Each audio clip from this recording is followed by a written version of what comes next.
Hello guys, welcome back to my channel Agam Budi Nuariansyah dalam acara Orange, obrolan ringan dan seru. Saat ini kita sudah kedatangan tamu spesial. Mau tahu siapa? Simak terus.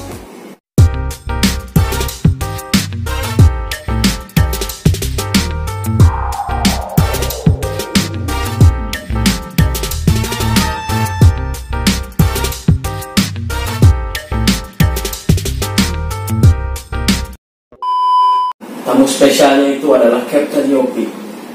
Kita langsung tanya ya. Halo Cap. Selamat pagi Mas Agam. Selamat pagi. Selamat pagi guys. Gimana kabarnya Cap? Alhamdulillah sehat. Sehat. Luar biasa. Cap, kita ingin kenal lebih dekat dengan Captain Yopi. Boleh. Captain ini aslinya dari mana? Oke, saya lahir Jakarta, orang tua Surabaya. Captain Yopi sudah menekuni profesi sebagai pilot ini sudah berapa lama?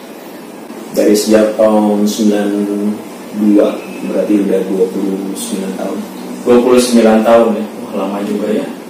92 berarti saya belum lahir. Direncanakan juga belum. Untuk menjadi seorang pilot itu apakah cita-cita dari kecil atau keinginan permintaan dari orang tua? Wah, ada ceritanya nih Mas Agam. Ya. Jadi kenapa kita Yopi jadi pilot? Itu dikarenakan zaman dulu miskin.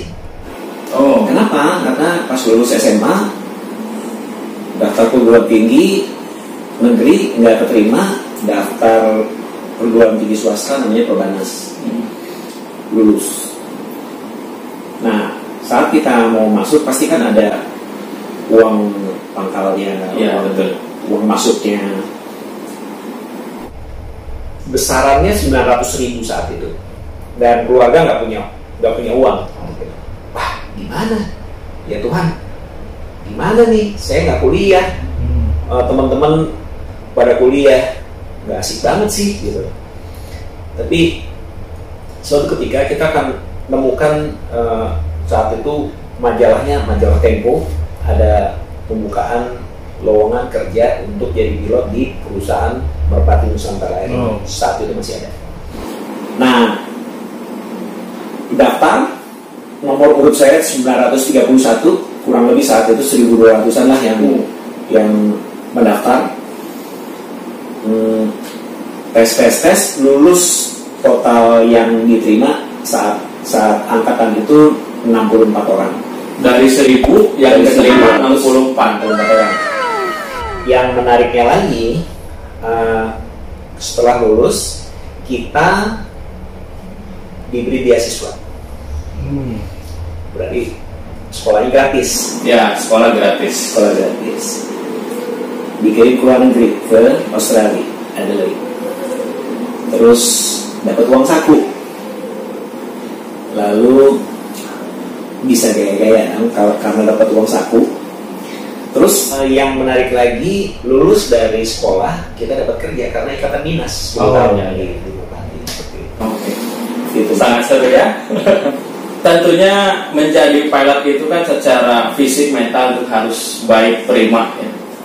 Menurut Captain Yopi, ala-ala Captain Yopi itu untuk supaya menjaga fisik prima itu seperti apa ya? Apakah pola makan, pola hidup seperti apa yang Captain Yopi jalani? Oh iya, kalau umum sih ilmunya pastinya kita jaga badan dengan cara makan, minum yang cukup, yang berkualitas, istirahat itu pasti, olahraga, dan secara pemikiran jangan terlalu banyak mikir, jangan terlalu banyak stres. Oh ya. Karena pekerjaannya sendiri udah punya beban, punya beban stres. Terpaksa secara emosi harus belajar menemuin suatu kejadian-kejadian yang nggak sesuai dengan apa yang direncanakan itu kan. Terus itu perlu siap juga seperti itu. Oke Cap, saat ini kan Captain Yopi bergabung di Trafira Air ya? Yes. Sudah berapa lama Cap bergabung di Trafira ini? 2007 ke 2021 berarti 14 tahun. Kurang lebih 14 tahun ya. 14 tahun. Berarti sebelum di Trafira 14,5 tahun di Merpati, Terus join di Trafira dari 2007 dan sekarang. Saat ini kan di Trafira Captain Yopi menerbangkan Cessna Caravan ya, amphibian C208. Kalau boleh tahu sebelumnya itu pernah nerbangin pesawat apa aja? Kalau di Merpati dulu terbang pesawat pertama kali Fokker 27, Kasa 212, CN 235. Sempat sekolah pesawat Cina MA60, tapi sebelum datang pesawatnya udah pindah duluan ke Trafira. Oh iya. Jadi terbang pesawat Cessna amphibian ini. Oh, banyak juga ya pesawat yang pernah diterbangkan oleh Captain Yopi ya. Suatu kebanggaan. Saya mau nanya nih, perbedaan pilot seaplane dengan pilot lainnya itu apa ya yang mendasar? Apakah mungkin pilot seaplane itu belajar mungkin navigasi laut atau apa itu dibanding pilot lainnya? Kalau secara mendasar prinsipnya sama saja. Sama saja. Menerbangkan pesawatnya sama saja. Tapi bedanya di seaplane ini kita take off landingnya bisa di air. Nah, bedanya runway sama air itu kalau di runway itu statis, nggak bergerak. Oh ya. Kalau di air itu dinamis. Dinamis, airnya bisa datang ombak ataupun anginnya bisa datang dari mana-mana. Jadi kita bisa melihat tuh angin datang dari mana, itu bisa kita baca lewat permukaan air. Oh iya. Jadi kalau di runway itu cuman kita baca anginnya itu hanya dari windshock. Kalau ini kita langsung baca dari permukaan airnya itu sendiri. Nah, bedanya statis sama dinamis, yang satu kalau kita taxi ataupun kita mau take off itu bisa kayak naik motor trail.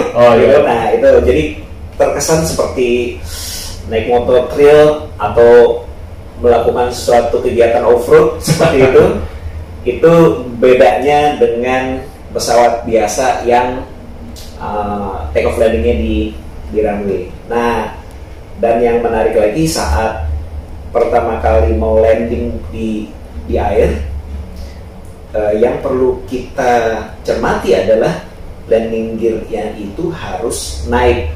Kenapa? Karena kalau landing gear-nya itu keluar, kita bisa kepelanting. Oh iya. Jadi itu awal yang selalu menjadi rasa yang agak aneh. Kalau setiap kali mau landing itu harusnya landing gear-nya down, tapi ini landing gear-nya up. Seperti itu Mas Aga. Cap, saya mendapatkan kabar bahwa Captain Yopi ini adalah pilot pertama seaplane di Indonesia. Benar nggak itu, Cap? Dulu banget pernah ada di Trafira orang Indonesia juga, tapi pindah ke airline. Nah, setelah itu nggak ada lagi, baru kita yang memulai lagi, dan akhirnya kita jadi captain di seaplane ini. Ya, menarik sekali kenapa nggak banyak orang yang mau jadi captain di sini, dan kenapa kita itu masuk ke dalam golongan yang kurang dari 1% dari total orang Indonesia yang jadi pilot. Hanya kita yang di saat ini hanya ada 3 orang yang jadi captain sebagai orang Indonesia. Alasannya satu sisi nggak gaya. Kenapa? Karena kalau pilot airline itu berangkatnya harum dan rapi, pulangnya harum dan rapi. Kalau kita berangkatnya harum dan rapi, pulangnya pasti bau matahari, sama bau keringat gitu. Yang kedua, nggak ada cabin crew-nya. Jadi nggak ada yang dipamerin, nggak ada yang dicengin gitu. Jadi ini yang nggak menarik mungkin. Kalau dari pengalaman, sesungguhnya di balik ini ada pengalaman yang menarik. Seperti tadi take off landing di air yang dinamis. Kita selalu berdekatan dengan alam. Kalau orangnya suka alam ya, itu menarik banget terbang pesawat ini. Jadi kalau pesawat biasanya itu kalau take off, udah dia take off terus naik terus gitu.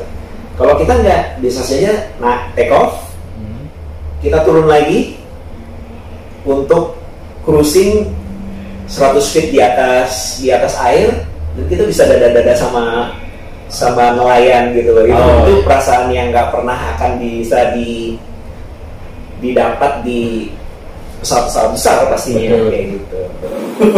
Gitu. Itu seru. Kita bisa deketin gunung, kita dada-dada sama di puncak gunung sama para pendaki gitu. Itu bisa kelihatan seperti kita dekat sekali gitu. Oke, Cap. Saat ini kan kita sedang masa pandemi COVID-19. Tanggapan Captain Jopi tentang wabah COVID-19 yang berpengaruh terhadap dunia aviasi itu seperti apa? Pastinya besar sekali pengaruhnya. Banyak sekali perusahaan yang terkena dampaknya dikarenakan passengernya tidak melakukan perjalanan lagi dikarenakan COVID-19 ini. Nah, dengan di dunia seaplane, khususnya di klien yang kita layani ini juga turun frekuensi penerbangannya. Tapi ini yang menarik, karena dulu kita itu bisa melakukan penerbangan sampai 14-15 kali take off landing sehari ya. Nah, sekarang ini hanya 2, 4, 6 dan jauh sekali ya. Itu rasanya sangat ringan sekali, sama aja seperti kalau kita latihan beban, kita biasa ngangkat 100 kilo, terus kita disuruh ngangkat 15 kilo. Itu sangat ringan sekali, dan di satu sisi perasaan dibandingkan dengan zaman dahulu, ini perasaan yang luar biasa sekali. Dikarenakan COVID, kita kerjanya ringan dibanding dulu. 14-15 kali take off landing itu sangat tight banget ya. Kita harus kejar-kejaran dengan waktu, kejar-kejaran sama sunset. Jadi itu yang menjadi tantangan di saat itu. Tapi karena kita udah terlatih zaman dulu, diberikan suatu suasana yang sangat rileks, dalam tanda kutip kita menikmati detik ini. Jadi suasananya lebih rileks, kerjanya lebih ringan, sangat ringan. Jadi sekarang ini rasanya lebih sangat leluasa. Jadi dalam tanda kutip diam-diam kita menikmati adanya COVID ini, dengan dihubungkan dengan kerja di lapangan kita ini lebih sangat ringan, sangat menikmati sekali ya. Selain yang tadi, ada hal yang menarik nggak untuk bisa diceritakan? Ada guys. Ini menarik. Apa tuh? Dihubungkan dengan pengalaman pesawat di airline atau pesawat besar. Pesawat ini certified single pilot operation. Jadi kita bisa tanpa co-pilot terbang pesawat ini.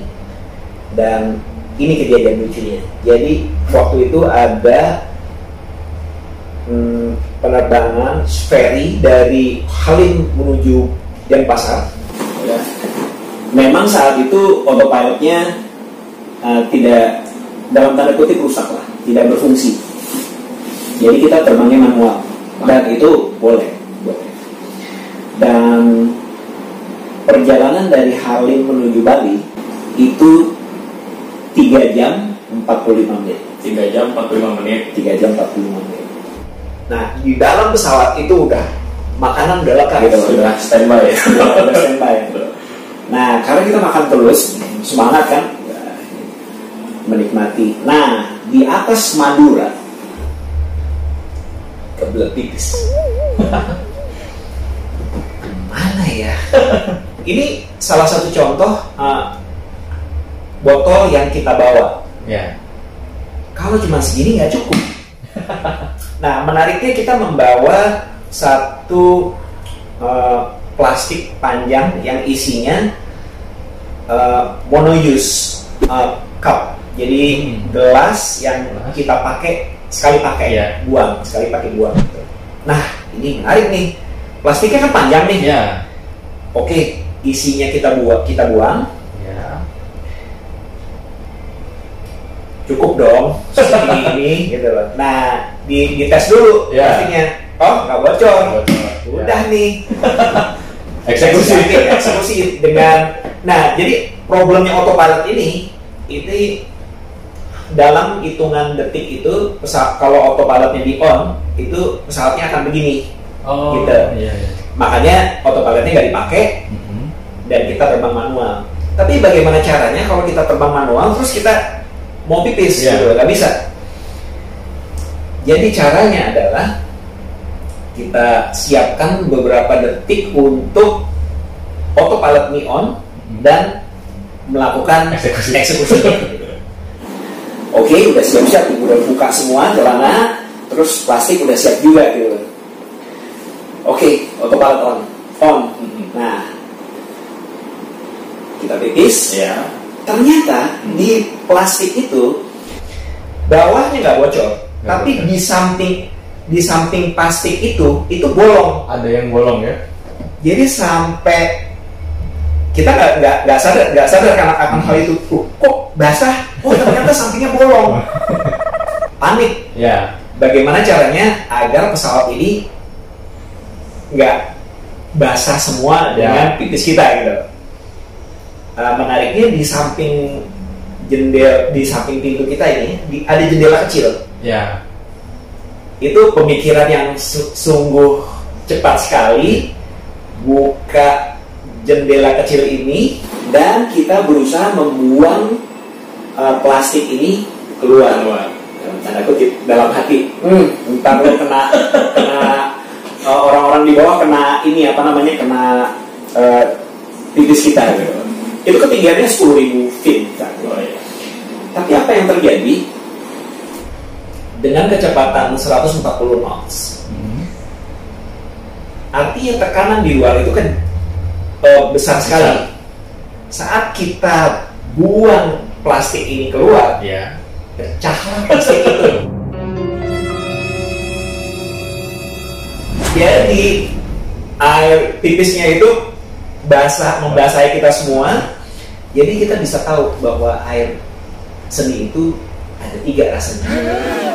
Sedikit aneh, sedikit asin, dan sedikit lengket. Gitu. Catat guys. Jadi walaupun belum pernah mengkonsumsi air seni sendiri, tapi kira-kira nyicipinnya melalui pengalaman itu. Itu pengalaman yang nggak bisa dilupakan. Saat itu kita karena nggak ada siapa-siapa lagi, ya mau ketawa sendiri, mau kecut juga, dan sampai detik ini nggak ada engineer yang tak ceritain itu. Jadi walaupun dalamnya itu mungkin ada yang lengket ataupun basah, moga-moga mereka membersihkannya dengan ikhlas karena nggak tahu ya. Tapi nggak tahu deh setelah Mas Agam upload ini mereka jadi sakit hati sama saya atau nggak tahu lagi kayak gitu. Mas Agam yang tanggung jawab. Jadi guys, kalau pesawat kecil itu memang tidak tersedia lavatory ya. Nggak tersedia. Ya. Kita lanjut suka dukanya nih, suka dukanya Kapten Yopi selama menjalani profesi sebagai pilot apa? Rata-rata khususnya kita bercerita di Seaplane ini aja ya. Ini banyak seringkali dan memang selalu suka menyukai. Jadi inti dari bekerja buat saya, inti dari bekerja adalah bersenang-senang. Bonusnya adalah senyum di muka. Risikonya tahu nggak apa guys? Apa? Dapat duit. Resikonya dapat duit. Nah, di sini sukanya juga karena kita bertemu dengan alam.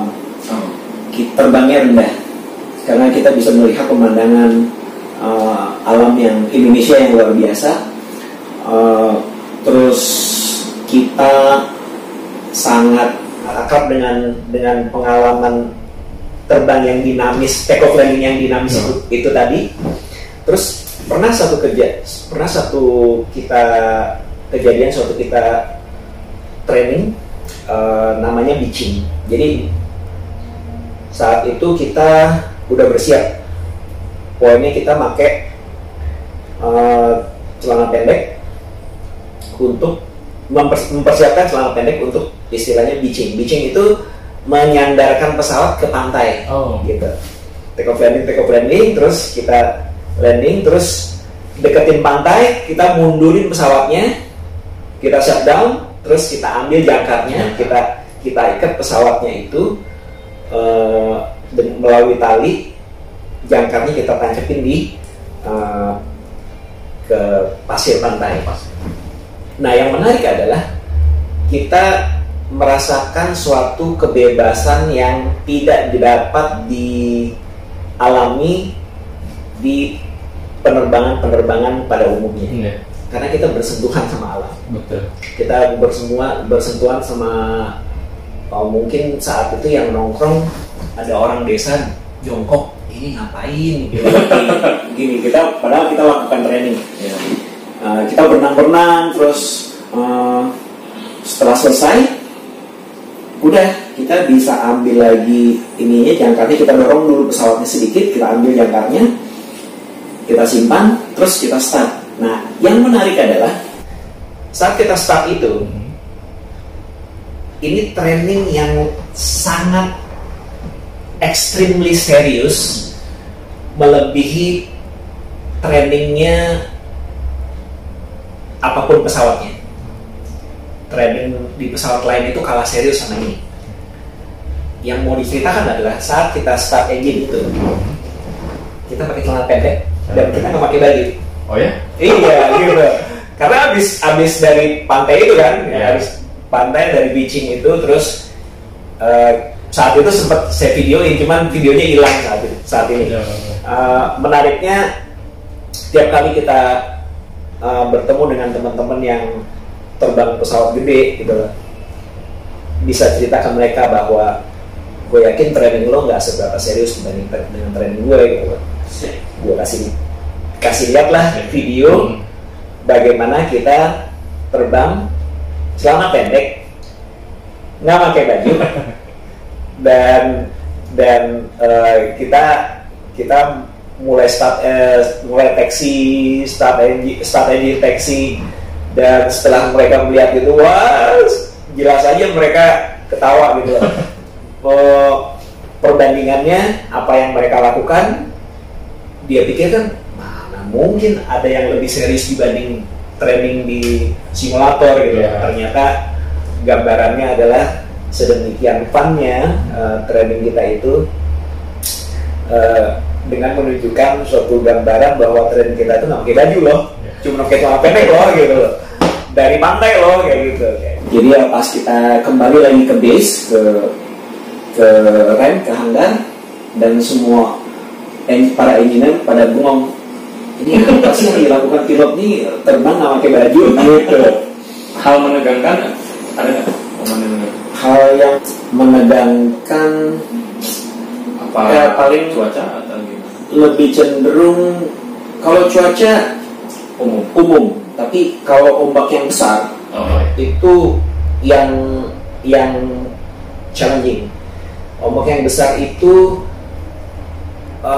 perlu teknik yang sedikit tricky gitu.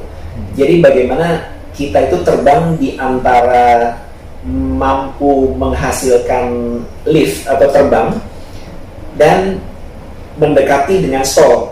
Kenapa? Karena kalau ombak besar itu saat kita menyentuh ombaknya, kita perlu sesegera mungkin menempelkan pesawat itu di air, dengan menekan pesawat itu di air dengan reverse-nya, dengan langsung menaikkan flap kita. Jadi momen-momen menegangkannya itu di saat gue akan menyentuhnya, saat menyentuh segera reverse, saat touch reverse gitu, langsung reverse. Jadi pesawat itu tetap nempel di air dan tidak naik lagi. Jadi kalau ombak yang besar itu, kalau kita speednya terlalu tinggi, itu naik seperti itu. Dan itu berbahaya karena di depan kita tuh udah ada kapal tanker ataupun dermaga ataupun hanggar seperti itu. Jadi saat momen kritis seperti itu, insting kita harus betul, insting tajam.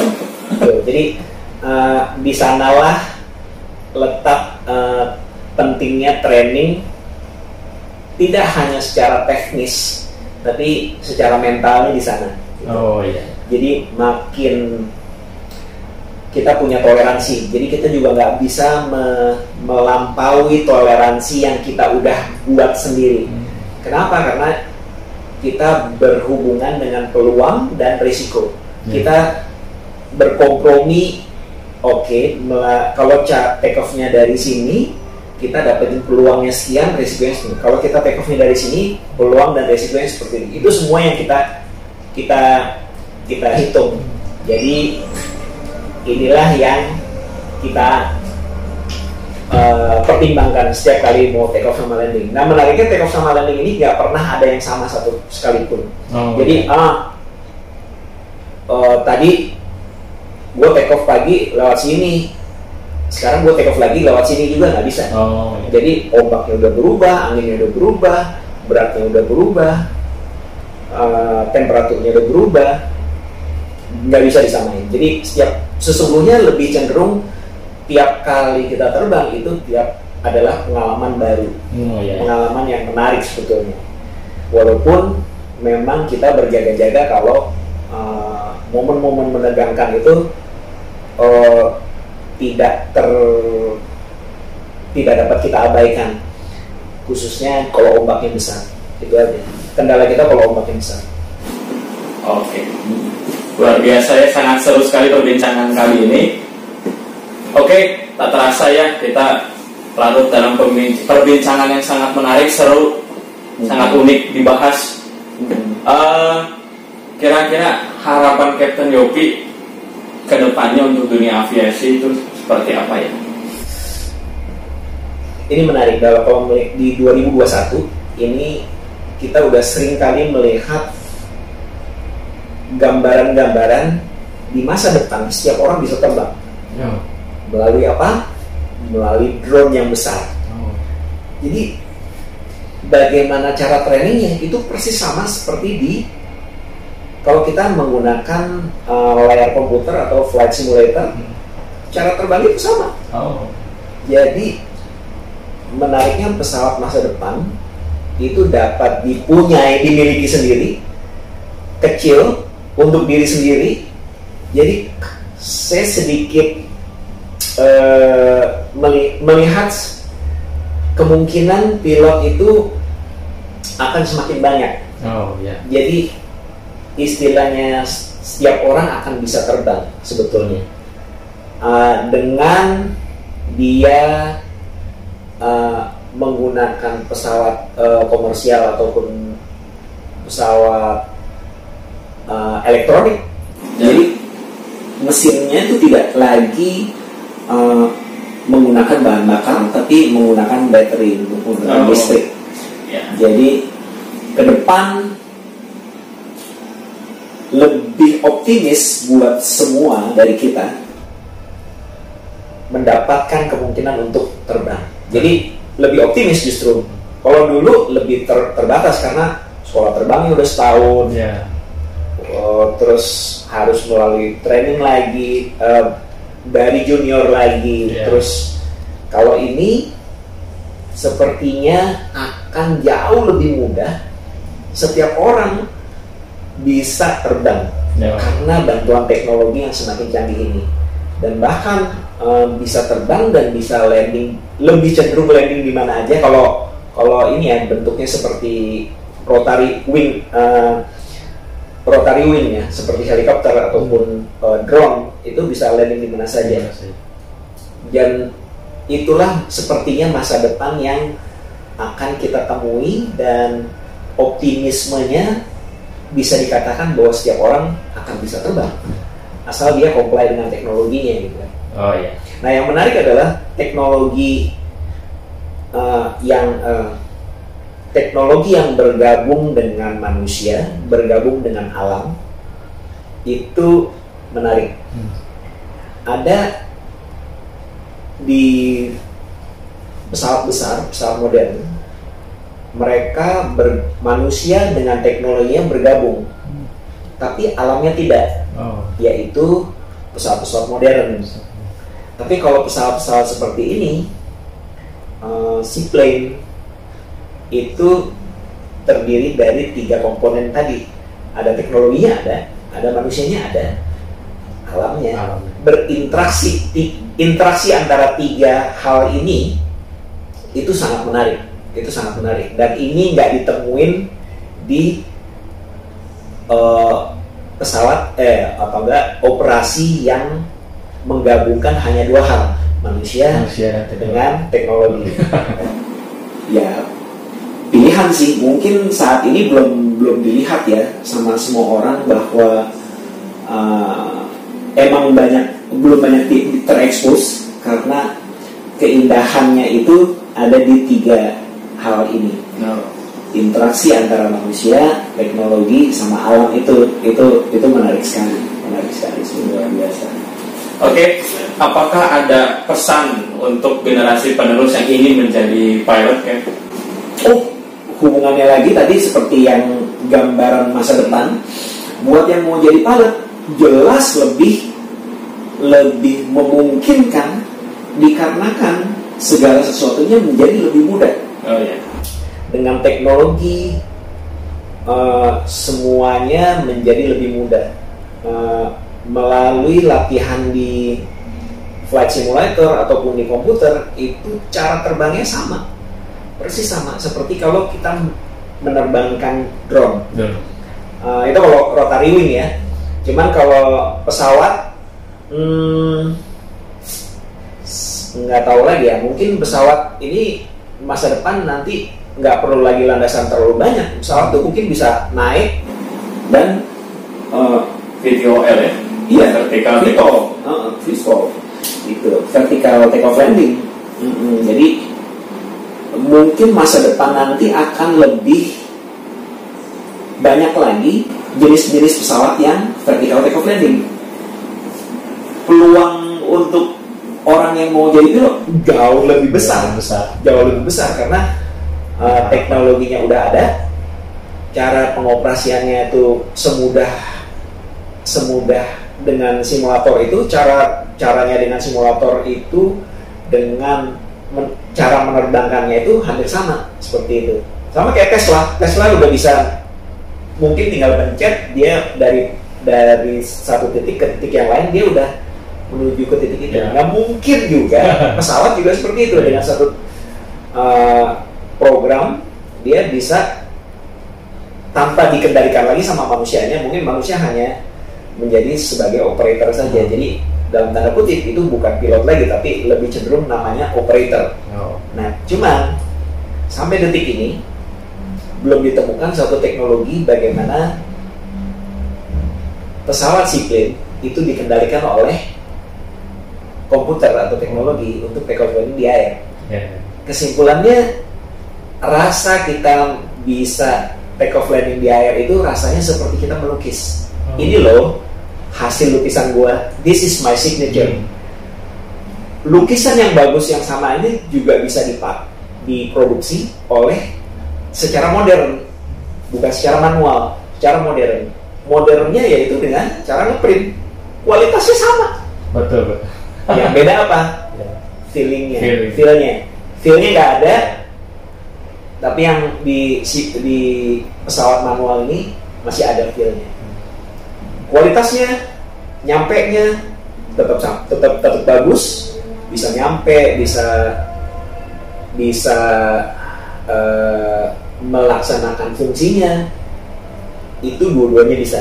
Cuman yang berbeda sebuah kepuasan saja. Feelnya itu, rasa kepuasannya itu yang berbeda. Oke, luar biasa, sangat menarik sekali guys. Baik Cap, terima kasih atas waktunya. Semoga sukses terus, sehat selalu, dan safe life. Sama-sama Mas Agam, semoga bermanfaat untuk Mas Agam. Amin. Teman-teman juga. Jangan lupa di like, subscribe, and share, dan juga aktifkan loncengnya untuk mengetahui video terupdate. Dan jangan lupa juga protokol kesehatannya ya, yaitu 5M: mencuci tangan, menggunakan masker, menjaga jarak, mengurangi mobilitas, dan juga menghindari kerumunan. See you in the next video. Bye bye. Bye-bye. Thank you. Sama-sama.